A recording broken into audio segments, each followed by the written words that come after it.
Selamat pagi.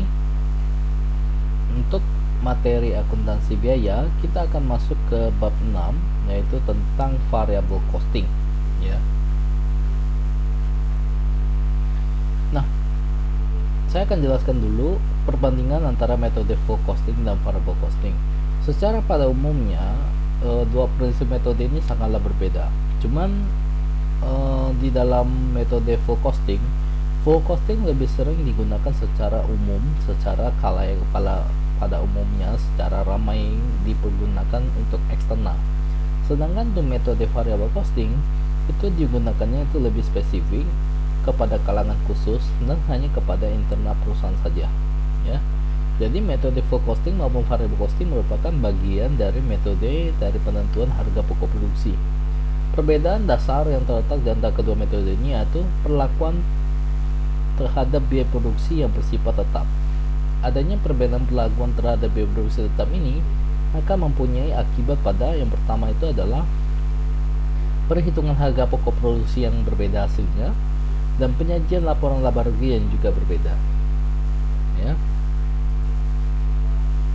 Berikut adalah perbandingan antara metode full costing dengan metode variable costing yang ditinjau dari sudut harga pokok produksi.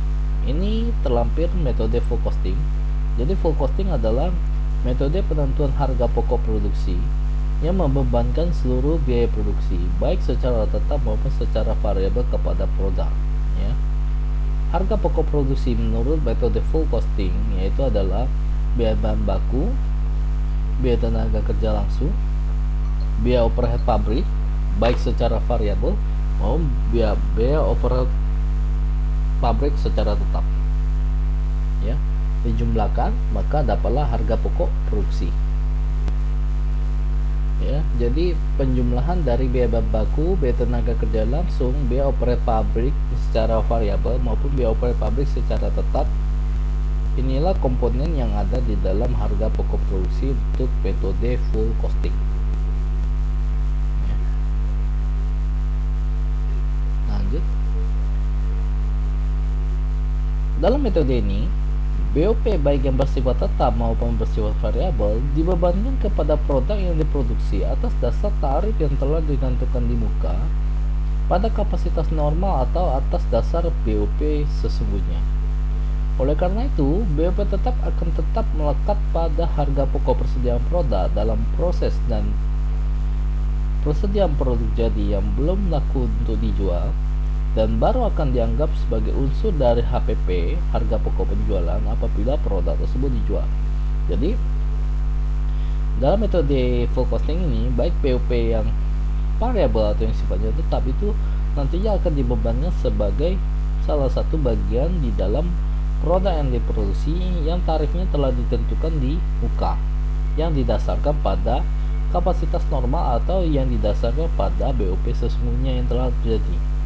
Oleh karena itu, maka BOP tetap akan melekat pada harga pokok persediaan baik dalam produk yang masih dalam diproses maupun persediaan produk jadi yang belum laku dijual ke pasaran, dan akan dianggap sebagai unsur dari harga pokok penjualan ketika produk tersebut telah berhasil dijual, ya. Karena BOP yang dibebankan kepada produk yang diproduksi atas dasar tarif yang ditentukan di muka pada kapasitas normal, maka jika dalam suatu periode BOP sesungguhnya berbeda dengan BOP yang dibebankan, maka akan kemungkinan terjadi pembebanan yang berlebihan atau pembebanan yang kurang, ya. Jadi ada memunculkan selisih nantinya, ya, akibat ada kelebihan pembebanan maupun kekurangan pembebanan.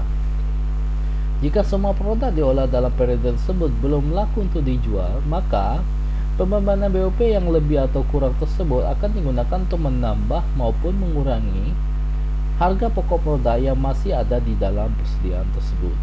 Namun, jika dalam suatu periode akuntansi tidak terdapat pembebanan overhead baik itu lebih maupun kurang, maka BOP pabrik tetap tidak akan mempunyai pengaruh terhadap perhitungan dalam proses laba rugi produknya sebelum produknya laku untuk dijual.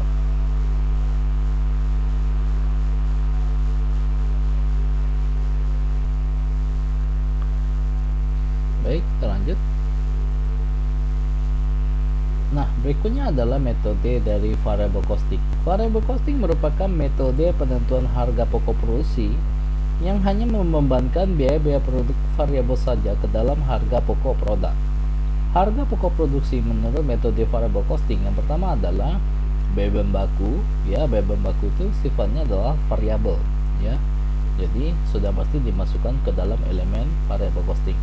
Kedua, biaya tenaga kerja langsung. Biaya juga tenaga kerja langsung juga merupakan bagian dari komponen variable costing karena sifatnya itu adalah variabel.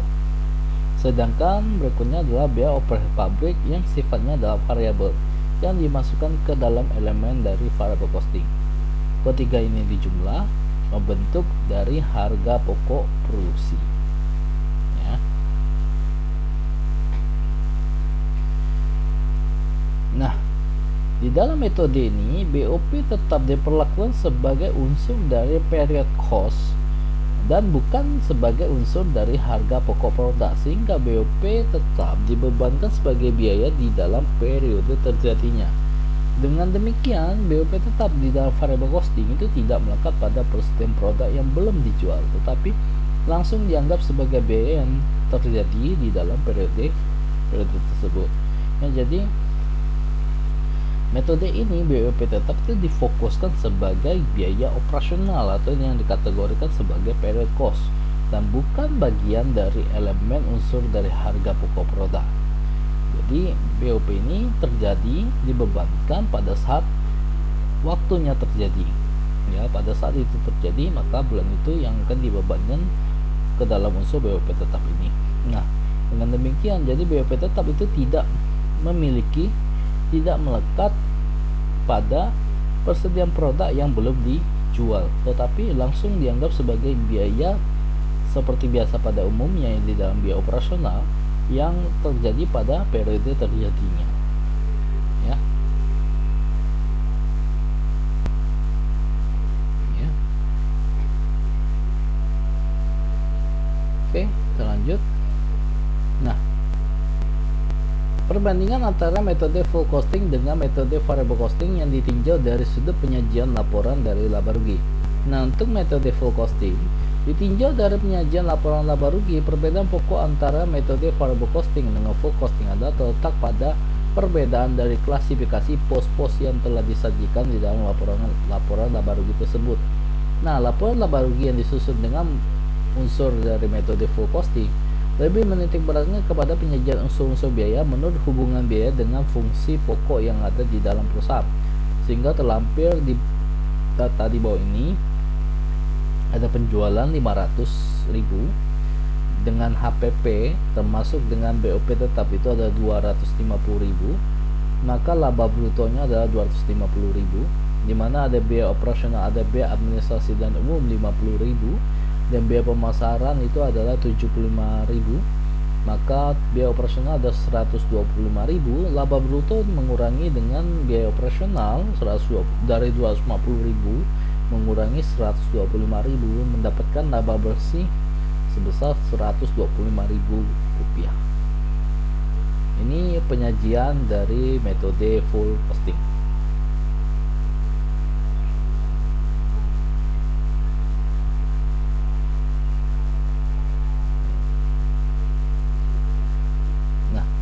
Laporan laba rugi tersebut di atas menyajikan biaya-biaya menurut hubungan biaya dengan fungsi pokok dalam perusahaan manufaktur, yaitu fungsi bagian produksi, fungsi secara pemasaran, dan fungsi dari administrasi dan umum. Ya. Ini elemen-elemen yang ada di dalam perusahaan manufaktur. Ya.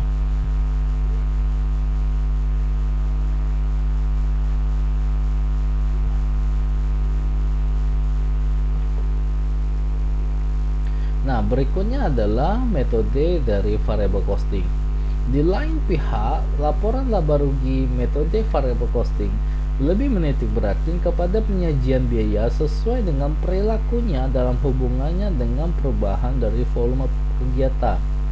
Lampir laporan keuangan di bawah ini di mana ada penjualan 500.000 di mana ada biaya-biaya variabel, yaitu ada biaya produksi variabel 150.000, biaya pemasangan variabel 50.000, biaya administrasi dan umum 30.000 rupiah, maka biaya variabel ada 230.000 rupiah. Ya, penjualan dikurangi dengan biaya variabel itu adalah 2.500.000 dikurangi dengan 230.000, hasilnya adalah mendapatkan laba kontribusi atau contribution margin itu 270.000 rupiah. Kemudian ada unsur-unsur biaya tetap, yaitu ada biaya produksi tetap 100.000, biaya pemasangan tetap 25.000, dan biaya administrasi dan umum secara tetap itu 20.000. Maka biaya tetap adalah 145.000. Laba kontribusi mengurangi dengan biaya tetap yang telah terjadi.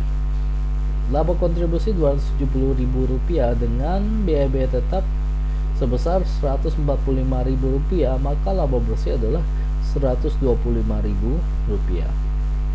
Ini untuk penyajian laporan laba rugi metode variable costing. Ya.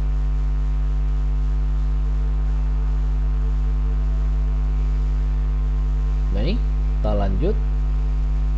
Nah, berikut ini ada sebuah contoh soal. PT ABC mempunyai data operasi tahun 2019 sebagai berikut, di mana ada produksi, yaitu ada barang jadi yang siap untuk dijual sebanyak 50.000 unit, penjualan 45.000 unit, persediaan akhir ada 5.000 unit, harga jual per unit adalah 100 rupiah, biaya bahan baku per unit ada 20 rupiah, biaya tenaga kerja langsung per unit itu ada 15 rupiah, BOP variabel per unit 15 rupiah, biaya operasi variabel per unit ada 10.000, kemudian ada BOP tetap per triwulan 500.000, kemudian biaya operasi tetap per triwulan adalah 1 juta. Ya. Susunlah laporan harga pokok penjualan baik dalam metode full costing dan variable costing. Kemudian susunlah laporan laba rugi full costing dan variable costing. Ya. Maka jika disusun, maka akan bentuknya seperti ini.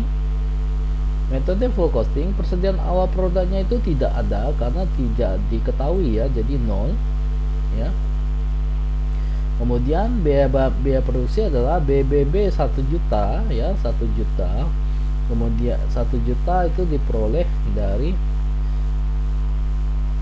20 ini dikali dengan 50.000 ya. Jadi 20 dikali 50.000 dapatlah 1 juta. Kemudian untuk BTKL adalah 750.000 diperoleh dari 15 dikali 50.000 dapatlah 750. Kemudian untuk yang BOP variabel juga sama, itu ngambilnya dari 15 ini dikalikan dengan 50.000 dapat 750.000. Sedangkan untuk BOP tetap ya, BOP tetap itu per triwulan itu adalah 500.000 per triwulan, maka kali 4 2 juta ya. Maka ditotalkan 1 juta ditambah 750 ditambah 750 tambah 2 juta, hasilnya adalah 4.500.000. Barang yang tersedia untuk dijual adalah 4.500.000. Sedangkan persediaan akhir itu sebanyak 5.000 unit ya, sebanyak 5.000 unit, yaitu dengan modalnya adalah 20 ditambah 15 ditambah 10 20 tambah 15 tambah 10 60 ya. Kemudian untuk BOP tetap per triwulan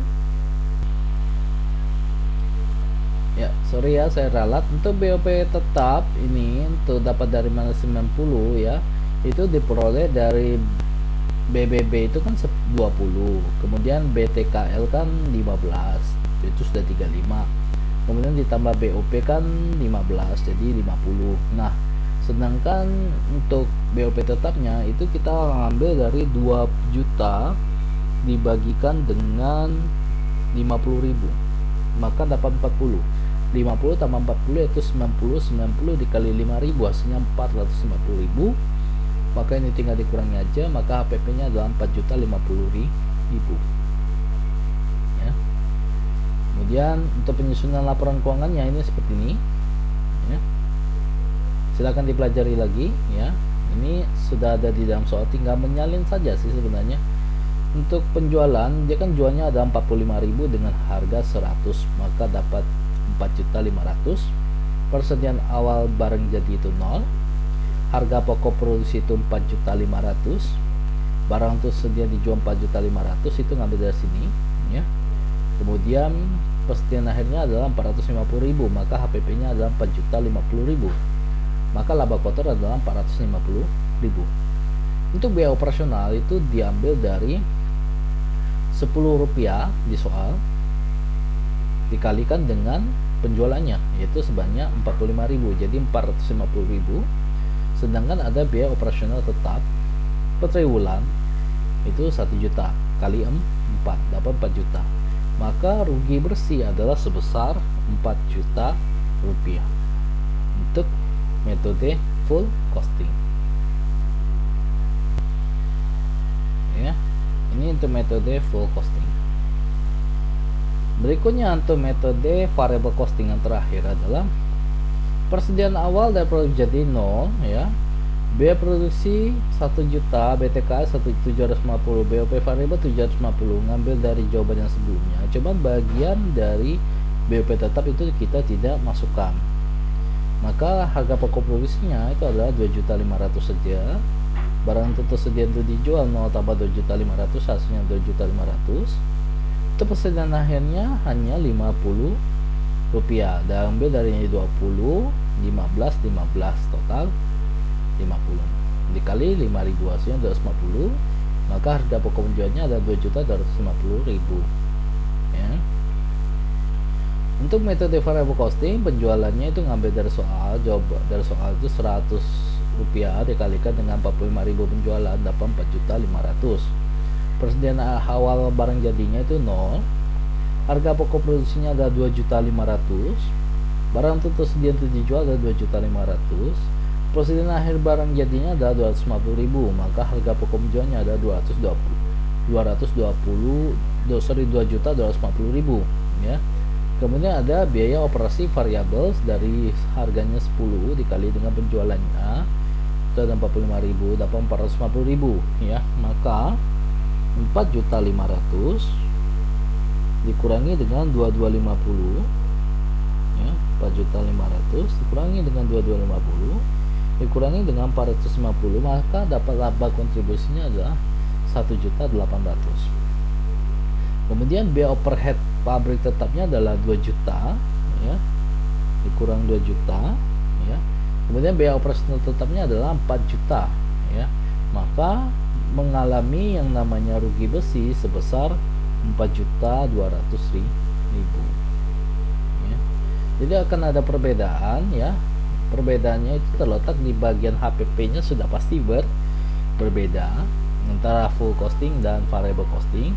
Berbeda, ini aja 4.050.000 sedangkan di variable costing hanya 2.250.000. Kemudian di full laporan keuangan, laporan laba rugi untuk full costing itu rugi bersihnya 4 juta, sedangkan untuk variable costing rugi bersihnya itu adalah 4.200.000. Jadi dua hal itu sudah berbeda antara metode full costing dan variable costing. Nah, penggunaannya lebih banyak di mana? Lebih banyak di mana? Kalau full costing ini biasanya kita sajikan kepada pihak eksternal ya. Pihak eksternal sebagai pengenalan kepada publik. Pengenalan kepada publik. Jadi memang lebih biasanya dominan menggunakan full costing ya. Sedangkan kalau metode variable costing ini hanya digunakan lebih spesifik atau secara khusus ya. Jadi yang menggunakannya adalah pihak dari internal perusahaan saja. Tujuannya untuk apa? Sebagai penganalisaan terhadap penggunaan aset mereka, pengelolaan hutang mereka, persediaan mereka dan segala macam untuk mengambil keputusan-keputusan yang bersifatnya penting. Ya. Jadi begini, untuk cara mengerjakannya baik itu yang full costing maupun variable costing, ini laporan laba rugi sederhana ya. Baik, sampai di sini dulu untuk materi bab 6 ya. Nanti kita akan bahas dengan soal latihan lebih lanjut ya. Jika ada yang kurang jelas nanti bisa didiskusikan di forum Google Classroom seperti biasa. Baik, terima kasih. Selamat pagi.